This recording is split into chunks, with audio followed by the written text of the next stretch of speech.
اسما سے روایت کرتی ہیں کہ میں عائشہ رضی اللہ تعالی عنہا کے پاس آئی، وہ نماز پڑھ رہی تھیں۔ میں نے کہا لوگوں کا کیا حال ہے؟ تو انہوں نے آسمان کی طرف اشارہ کیا، یعنی سورج کو گرہن لگا ہے۔ اتنے میں لوگ نماز کے لیے کھڑے ہو گئے۔ حضرت عائشہ رضی اللہ تعالی عنہا نے کہا اللہ پاک ہے۔ میں نے کہا کیا یہ گرہن کوئی خاص نشانی ہے؟ انہوں نے سر سے اشارہ کیا، یعنی ہاں۔ پھر میں بھی نماز کے لیے کھڑی ہو گئی، حتیٰ کہ مجھے غش آنے لگا تو میں اپنے سر پر پانی ڈالنے لگی۔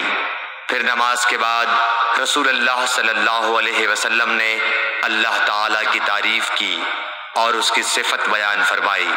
پھر فرمایا جو چیز مجھے پہلے دکھلائی نہیں گئی تھی آج وہ سب اس جگہ میں نے دیکھ لی، یہاں تک کہ جنت اور دوزخ کو بھی دیکھ لیا، اور مجھ پر یہ وحی کی گئی کہ تم اپنی قبروں میں آزمائے جاؤ گے۔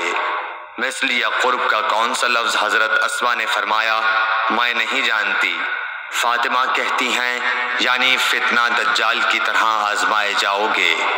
کہا جائے گا قبر کے اندر کہ تم اس آدمی کے بارے میں کیا جانتے ہو؟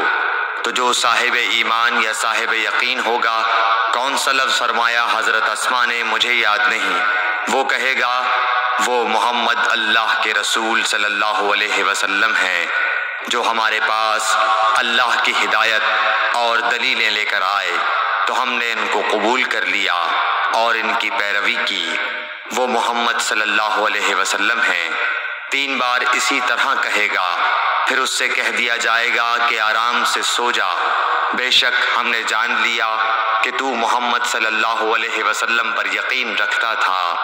اور بہرحال منافق یا شکی آدمی، میں نہیں جانتی کہ ان میں سے کون سا لفظ حضرت اسما نے استعمال کیا، تو وہ منافق یا شکی آدمی کہے گا کہ جو لوگوں کو میں نے کہتے سنا میں نے بھی وہی کہہ دیا، باقی میں کچھ نہیں جانتا۔ صحیح بخاری حدیث نمبر 86۔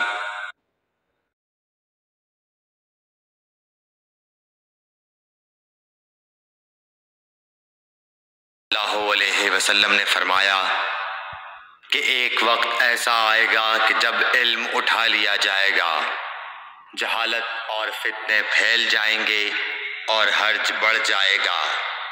آپ سے پوچھا گیا کہ یا رسول اللہ حرج سے کیا مراد ہے؟ آپ صلی اللہ علیہ وسلم نے اپنے ہاتھ کو حرکت دے کر فرمایا، اس طرح گویا آپ صلی اللہ علیہ وسلم نے اس سے قتل مراد لیا۔ صحیح بخاری حدیث نمبر 85۔